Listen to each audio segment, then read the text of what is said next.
Snow drifted across the lonely plains like white ash from a forgotten campfire, settling on the railroad platform, where Eliza Sattler stepped down with a single trunk and a heart that felt heavier than iron. The train hissed behind her, its steam rising like a ghost released from memory, and she stood beneath the dull gray light, letting the cold remind her that she was here, alive, though the future felt uncertain. She was 45, a widow for nearly 5 years, carrying the last remnants of domestic peace that once surrounded her back in Missouri, before illness carried her husband away. Nathaniel had been gentle, patient, and endlessly amused by her quiet humor.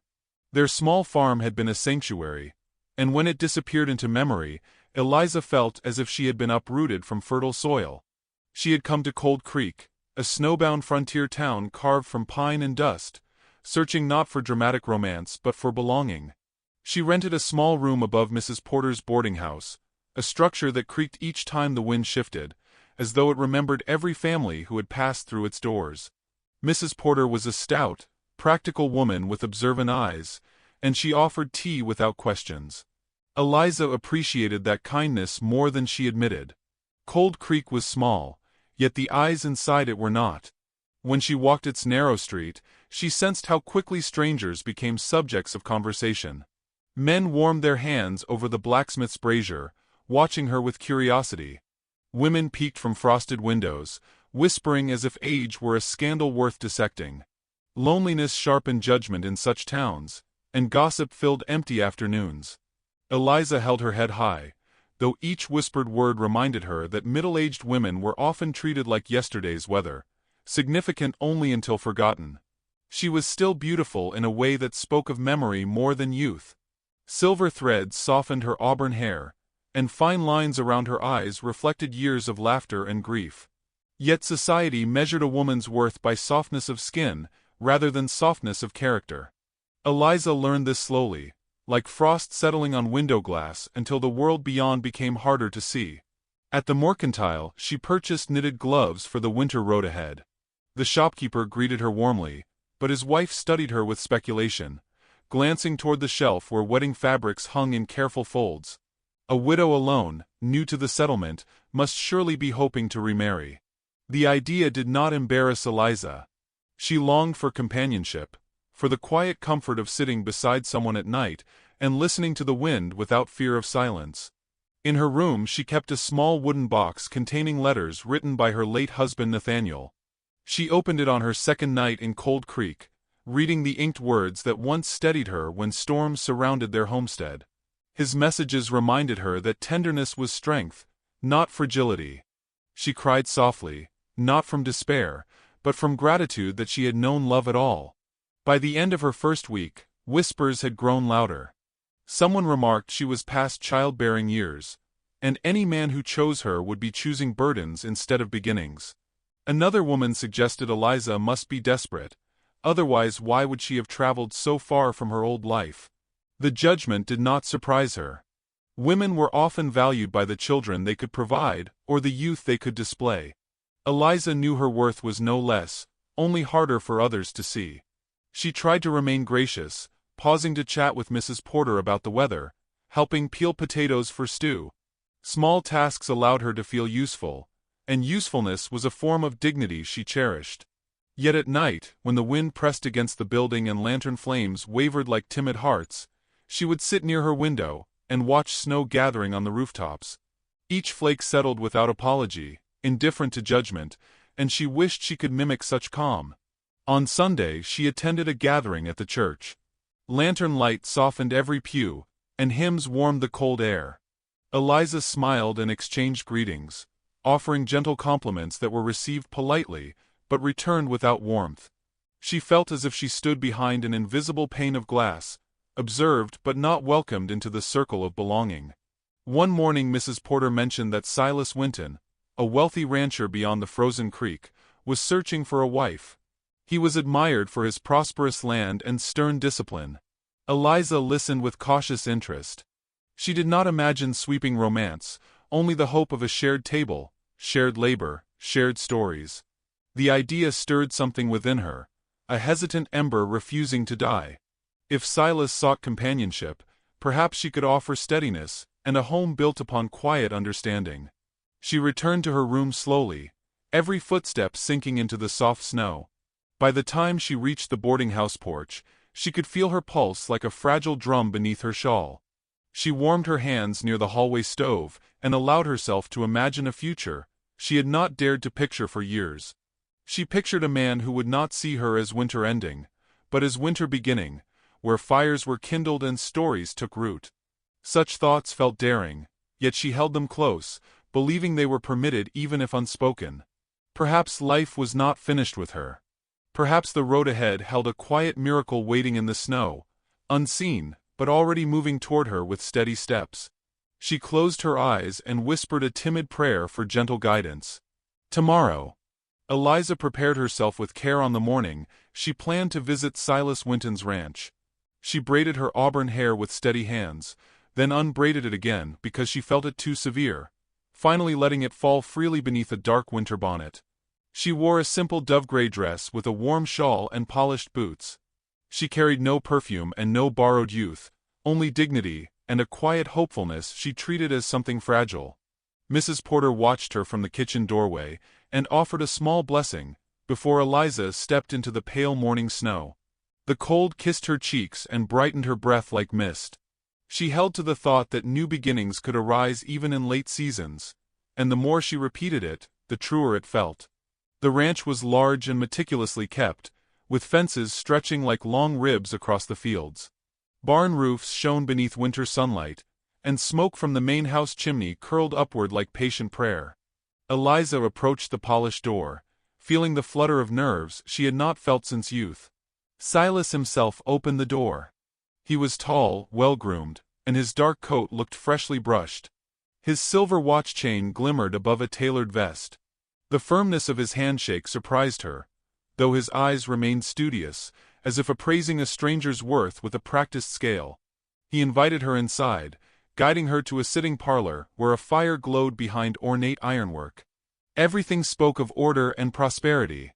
The curtains were velvet, the polished floor was dustless, and even the small porcelain teapot seemed to hold its head high.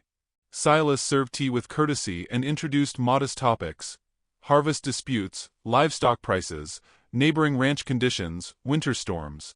Eliza reciprocated with thoughtful remarks, listening more than she spoke.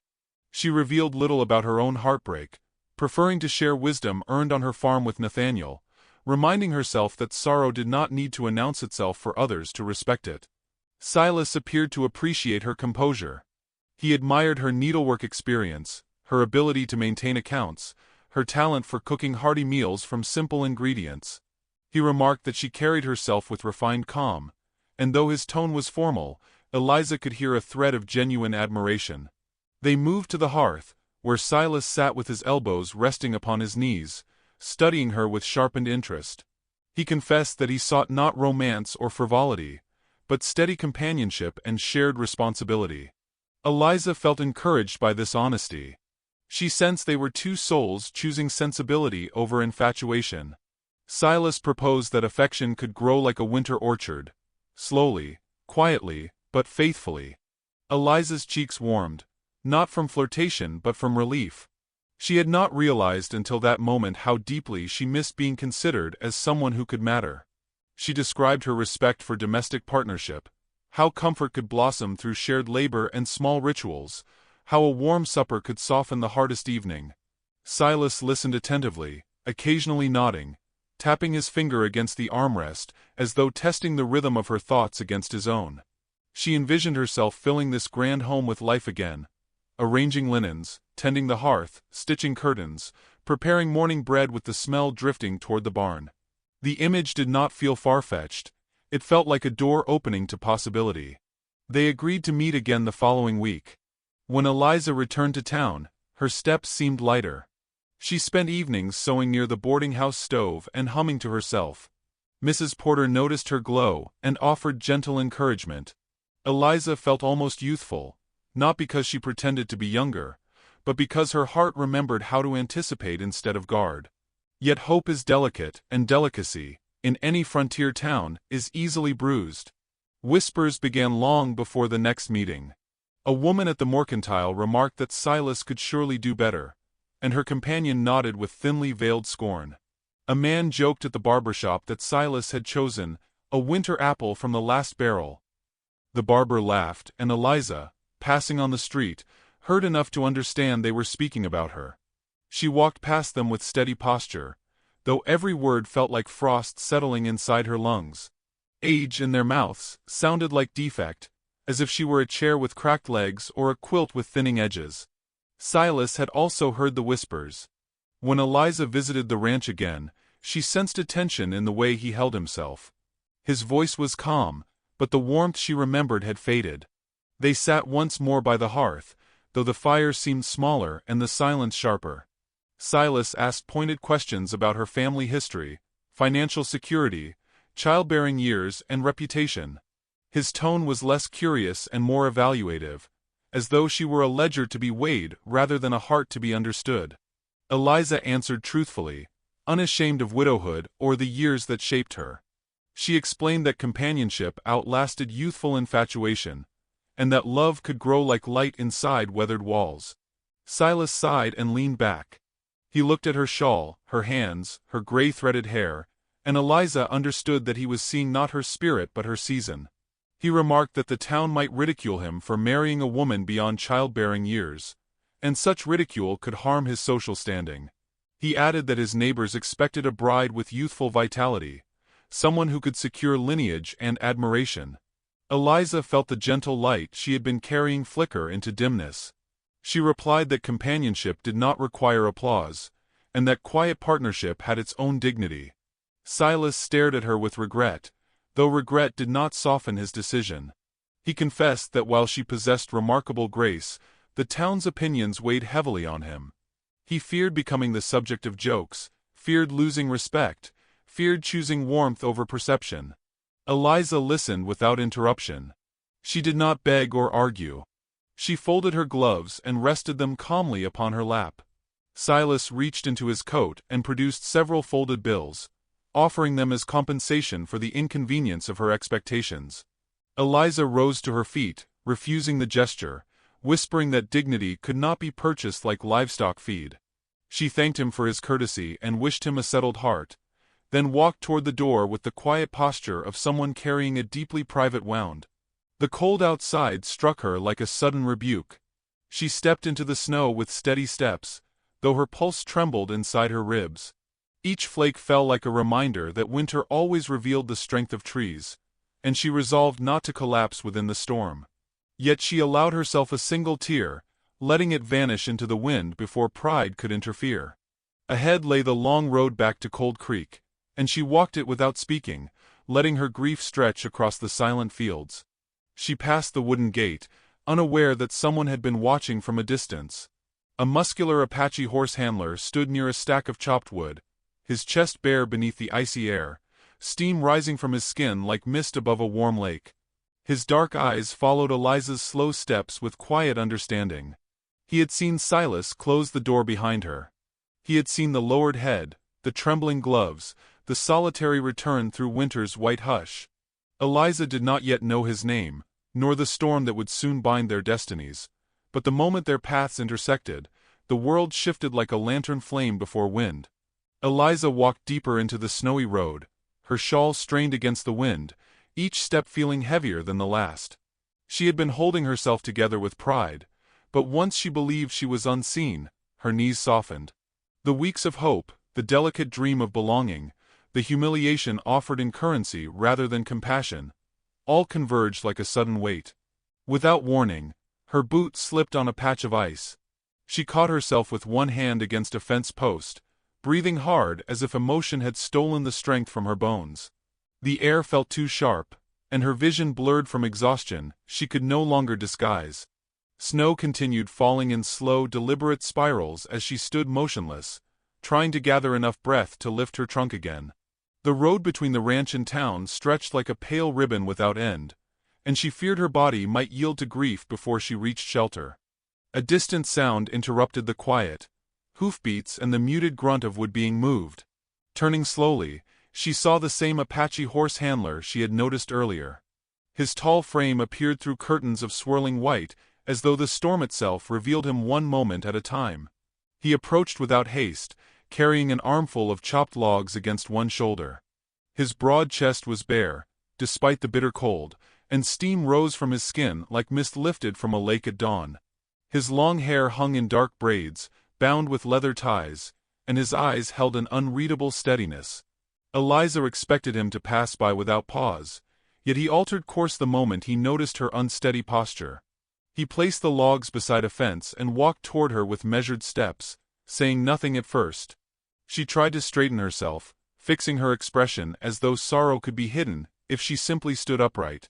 He stopped a few paces away, observing without judgment. His gaze was calm, not searching for weakness, only witnessing presence.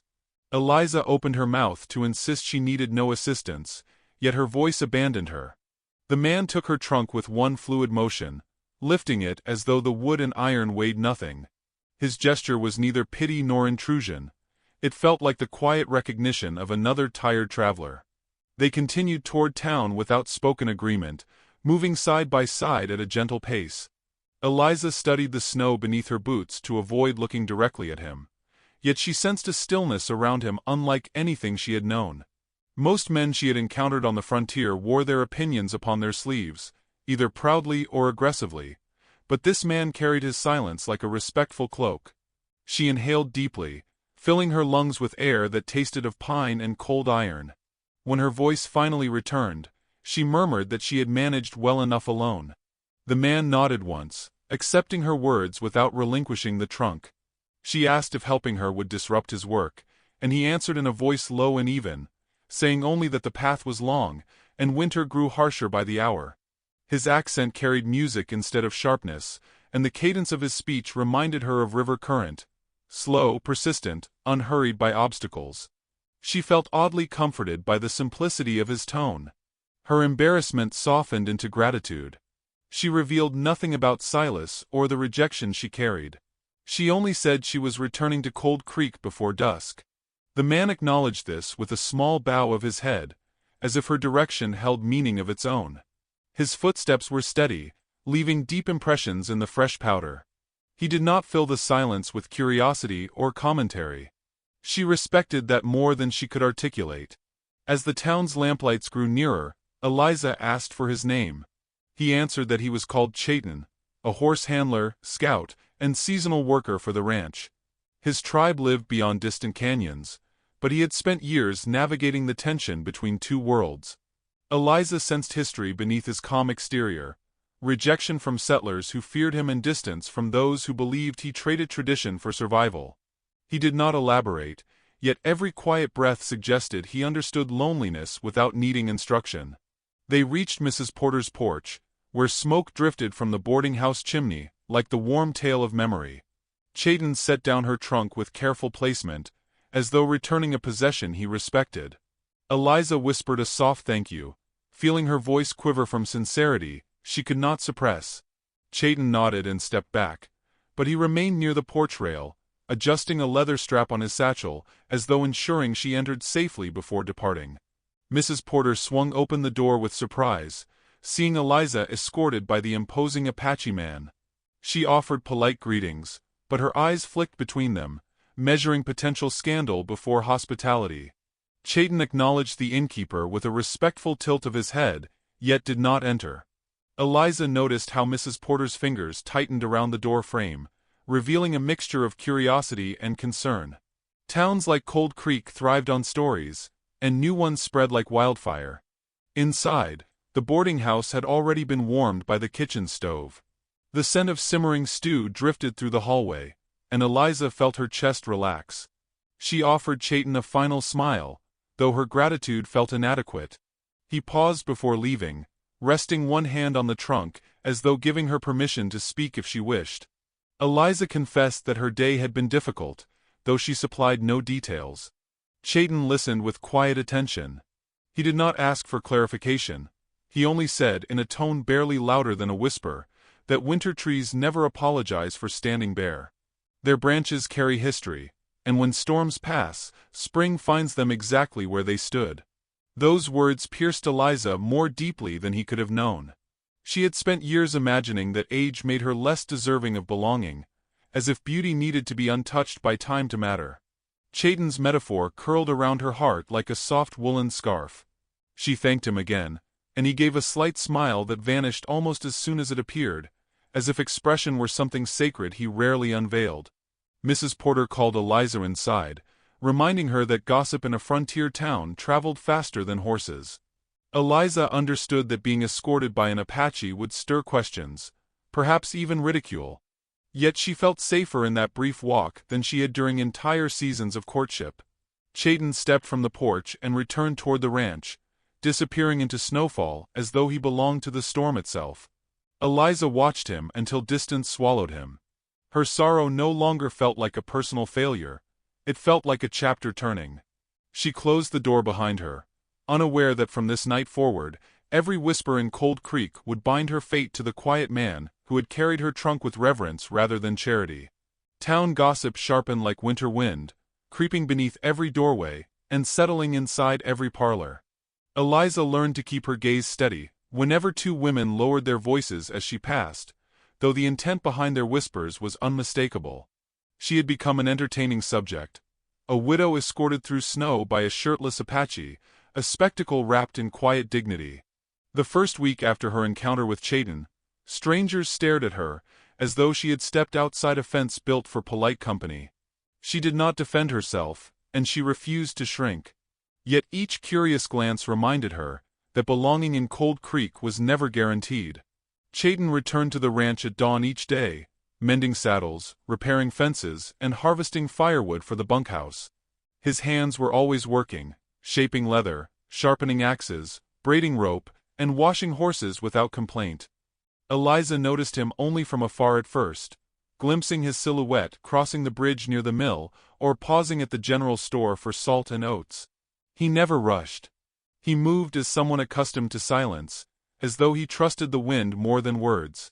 His presence felt steady, like a lantern that refused to flicker. When he passed the boarding house porch, he sometimes set a neatly bundled stack of wood at the steps, then continued before Mrs. Porter could protest. Eliza understood this as quiet generosity rather than flirtation. Mrs. Porter muttered about appearances, but she never returned the wood. Every night the kitchen stove burned evenly, and every night Eliza sat by the hearth, thinking of Chayton's patience carved into every gesture. One evening Eliza carried a basket toward the mill to deliver bread she had baked for a widow with influenza. Snow fell so softly it reminded her of sifted flour. Lamps glowed behind frosted windows, illuminating town life like small constellations. A pair of ranch hands emerged from the saloon, already drunk and hungry for mischief. They watched Eliza approach with the swagger of men, whose amusement grew when kindness made its target vulnerable. Their voices were jeering, though they pretended courtesy. One asked whether she expected Silas to reconsider if she dressed younger. The other laughed, saying she must have enjoyed being rescued by a half-naked Apache, since she now strode about town with renewed confidence. Eliza attempted to pass with calm dignity, refusing to dignify ridicule. One man leaned too close, his hot breath smelling of whiskey. She felt her heart thudding, not from fear of violence, but from the realization that malice could bloom faster than courtesy in places where boredom ruled.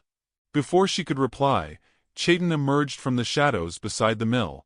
He carried a lantern and a coil of rope, his shirt open, revealing the unmistakable firmness of his lean muscles.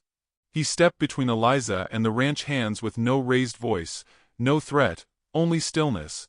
The men felt the weight of his calm, and retreated a step without invitation. Chayton looked at Eliza first, as if confirming her safety mattered more than confrontation. She exhaled long and slow, feeling the protective gravity of his presence.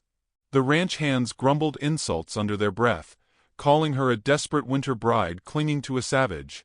Chayton did not respond, which unsettled them more than aggression would have. Silence became a boundary thicker than iron.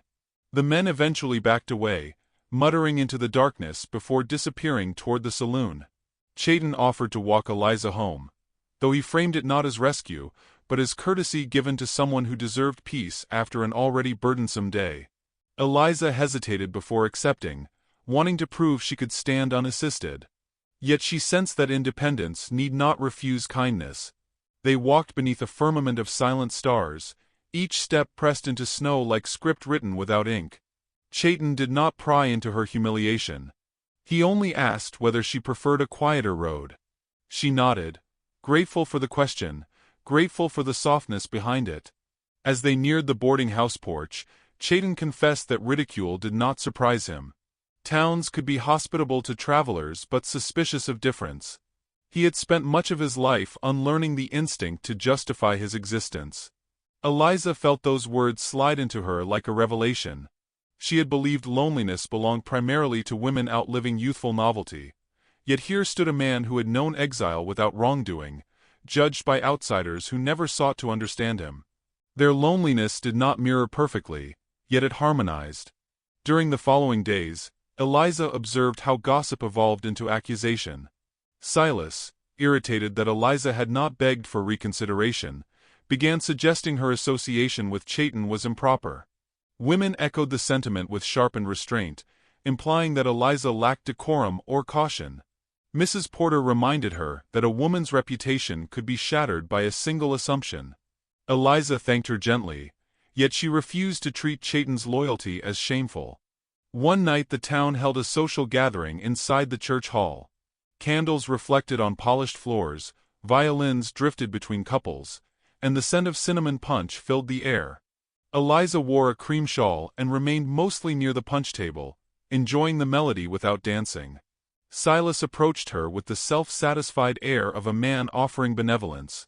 He leaned close enough for her to smell his cologne, and informed her that if she wished to restore her reputation, she should distance herself from inappropriate company. His tone implied that Chayton's kindness held the same weight as scandal. Eliza replied without bitterness. She said companionship was not measured by complexion or lineage but by sincerity. Silas stiffened, embarrassed by her refusal to defer. Several onlookers noticed, simmering with the anticipation of fresh gossip.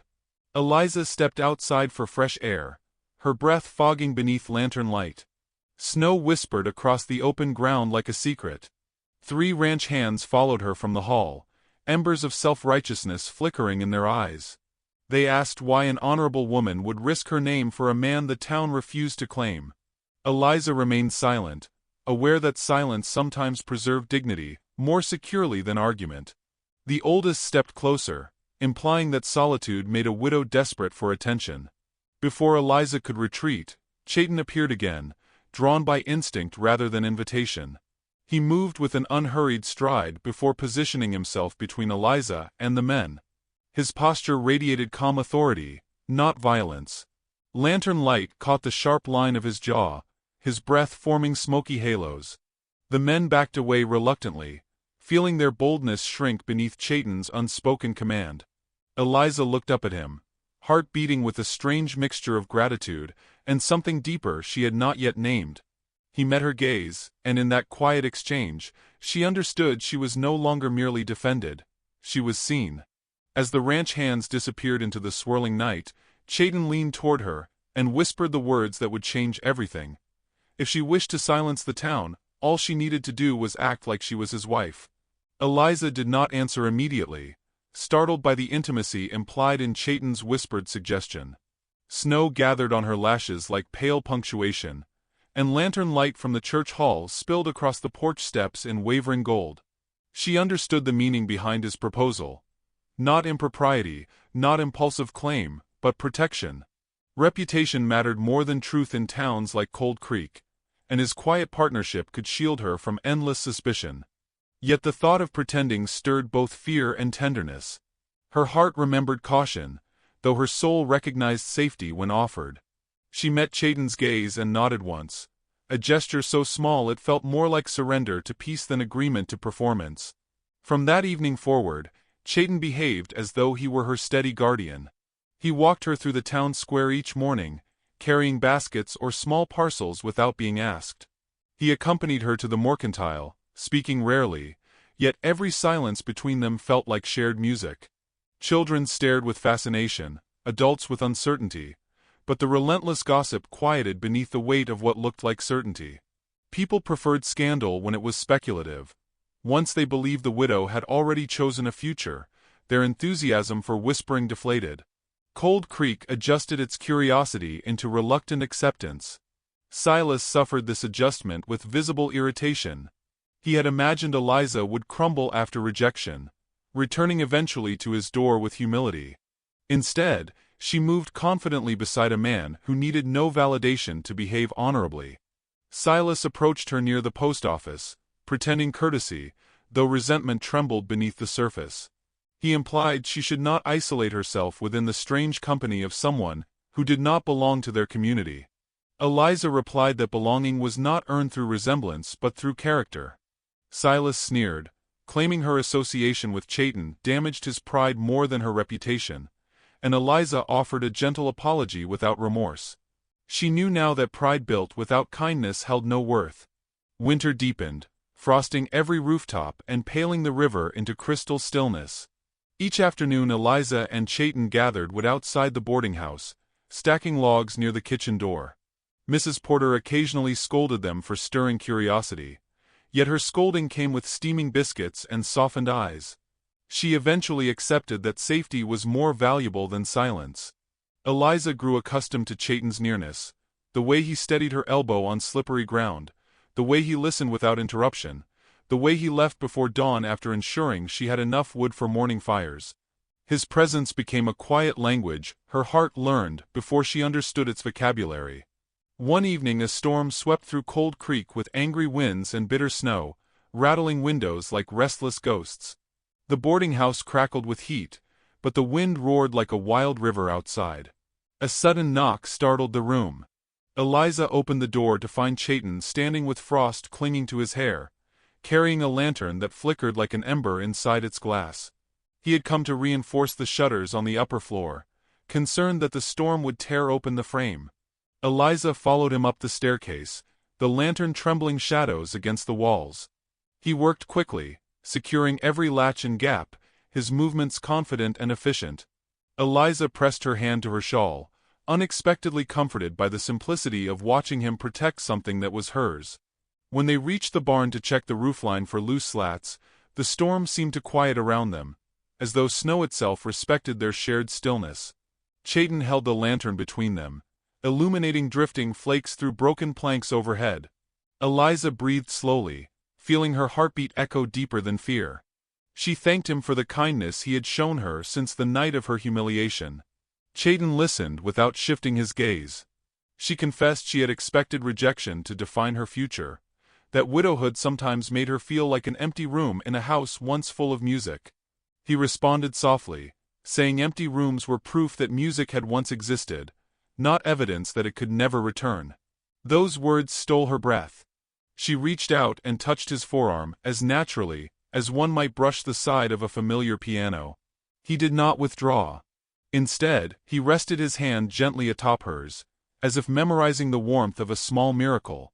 Lantern light flickered around them like a heartbeat.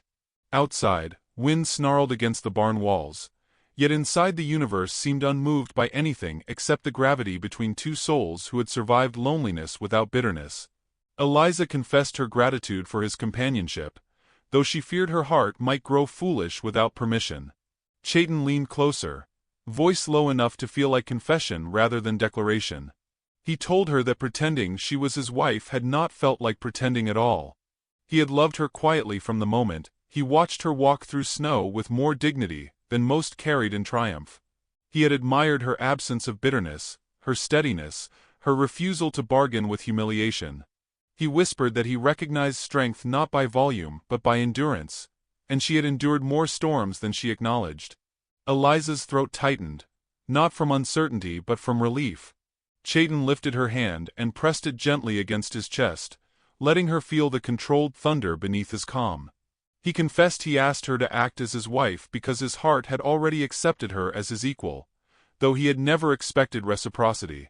He believed love should be offered as shelter, not demand. Eliza trembled, overwhelmed by the humility in his words. She had lived believing age defined her season, that late love was a dream reserved for stories rather than her own path.